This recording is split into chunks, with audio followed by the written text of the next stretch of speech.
One more time.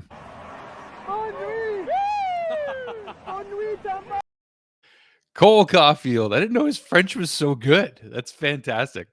What's going on, you guys? I had to put that quote in there. Shout out to my team, Habs tonight, for grabbing that clip. I'm not sure where they got it, but cheers, team. You know I love you.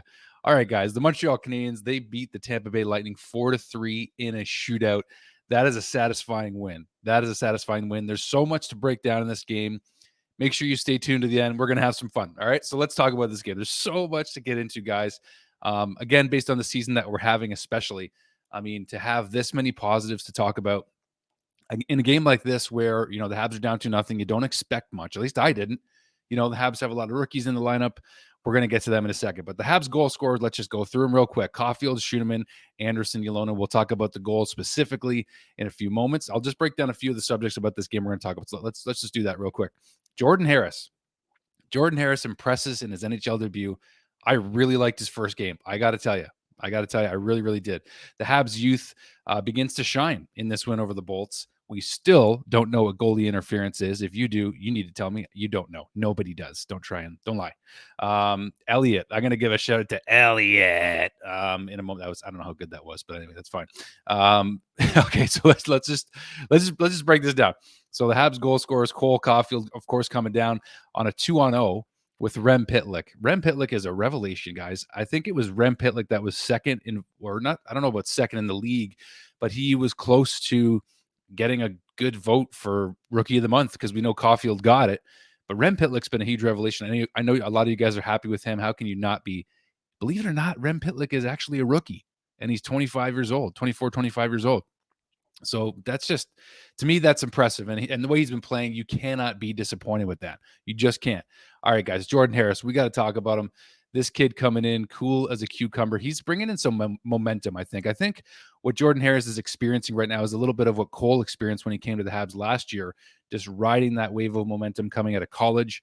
And the speed of Jordan Harris was on full display in this game. You really saw how this kid can wheel around in his own zone.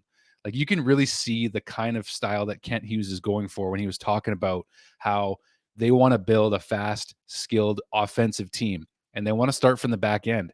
And Jordan Harris, get excited. I know I made the Morgan Riley comparison. I'm not going to do that again, but to me, he impressed me more than Justin Barron's first game. Even Justin Barron's first 4 or 5 games, he's still getting adjusted, but Jordan Harris does not look out of place at all.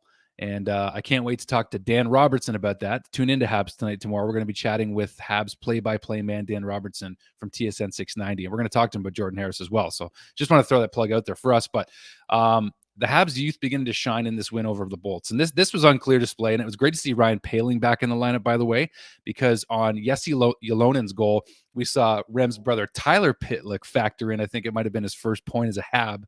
So we saw Tyler Pitlick over to Poehling.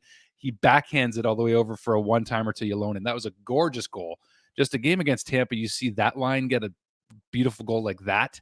That was a beautiful thing to see. Absolutely gorgeous. All right, so let's get into this real quick. So goalie interference, let's show you a couple images because, guys, if this isn't goalie interference, oh, you want to see another angle, do you? Like, look at this. Like, Cirelli is falling into Jake Allen's stick, which, by the way, is part of his equipment that he uses to try to make a save, and he can't do that. And then the puck goes in, and it's a good goal. Like, I don't know, man. I'm glad that the Habs ultimately got justice by just winning this game, but my goodness, I don't know that we're ever going to figure out this call. I just don't. I just really, really don't know if we're ever going to figure it out, but I mean, look one more time. Just take another look. I mean, Mike Hoffman's there, yeah, but he's not pushing Cirelli in. This is a better angle. I know it's blurry. Jake Allen looks like he's just like a bit of a blur there, but Cirelli, that's what you need to focus on is Cirelli. And I don't know. That's a tough one, man. I just can't figure it out for the life of me. I don't know that we ever will. Okay, so I want to give a shout out to Brian Elliott on this save. I don't normally do highlights for the other team, but I was like, you know what? Let's just show this Mike Richter-esque 90s stack the pad save for Brian Elliott here. Sliding over, 2-pad stack. Let me just kick that one underneath. Thank you very much. I love it. Looks like a move out of your book. Okay, hopefully that no one heard the music in the background there, YouTube.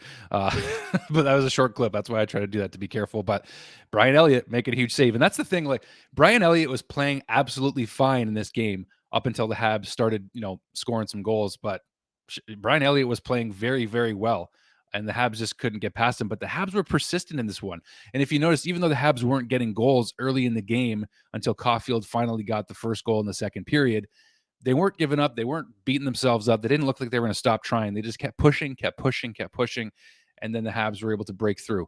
Okay, so does Josh Anderson get a breakaway every single game, or is it just me? Like, Josh gets finally a breakaway goal. A lot of times he misses on breakaways, not always, but sometimes I think he's 50-50, something like that. I don't know the numbers officially, but it seems like he gets a breakaway every game, and finally he's able to make good on this one here. Is his first goal in a little while. I think it was his 17th goal, homage to his number 17. But that was nice, and that was to tie the game. So now we're going in. Actually, no, that was Schuenamen. Oh, I think that was that. Yeah. So Josh tied it 3-3, and then it was Corey Schuenamen with his second goal of the season that actually tied the game. And Nick Suzuki making a great screen on this goal, by the way. You guys saw it. Nick Suzuki got shoved in front of the net to the point where that basically distracted Elliott. He couldn't see the puck. Schuenamen just shoots it straight in. So that was a great goal from Corey Schuenamen. The Habs defense, man, we have a lot to look forward to from this D-core group. They're taking, I mean, we had Schuenamen, Barron, and Harris in the lineup tonight, and we're able to beat the Tampa Bay Lightning. That's just impressive stuff for me. As we know, Cole Caufield, Rookie of the Month. Shout out to Cole. What else can you say about him? What else can you say about him? Bon nuit, Tampa. That's what we can say. Surviving Tampa on a 3-on-3 is a W in itself, and that's why I put this graphic up here. I was like, you know what? For them to have gone through a 3-on-3, and it was a very exciting overtime. They always are when it's back and forth the way that it was. But also shout out to Jake Allen, too, for keeping the Habs in this one in overtime as well. But 3-on-3 against Tampa, against the highly octane powerhouse, 2-time in a row Stanley Cup winning champion Tampa Bay Lightning. To survive 3-on-3 in overtime is a big feat for me as a Montreal Canadiens fan, especially them just wanting to get this win. This was the Habs' first win in Tampa since what was a regular season win. They said it was since 2017 or 19. Either way, it's at least a couple of years or more, especially if it's 2017. I can't remember right off the top of my head. But all right, guys, leave a comment down below. Let me know what you guys thought of this game. Did I even show the Nick Suzuki shootout winner? I didn't, but you know what? It's not too late. Comes really wide, trying to pull Elliott back to the middle of the net. Fakes forehand, backhand, it just goes above. Nick Suzuki. Did I mention I interviewed him? I've only mentioned it 6 billion times. Can I just show his jersey? I just really feel like showing it. I got to show it to you. Come on.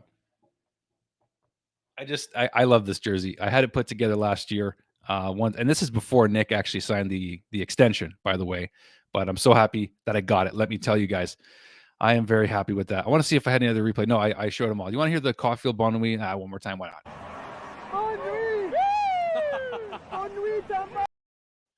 Like Cole Caufield, the Frenchest he'll ever sound. So good, guys. All right, leave a comment down below. Let me know what you guys thought of this game, and we will see you on the next one. Again, tune in at Tabs tonight if you want to check out our interview with Dan Robertson tomorrow. But leave a comment. Let me know what you guys are thinking about the team, this game, Jordan Harris, anybody. You just talk about whatever you want in the comments. I always appreciate the feedback. You guys are the best. We'll see you again soon, guys. Cheers.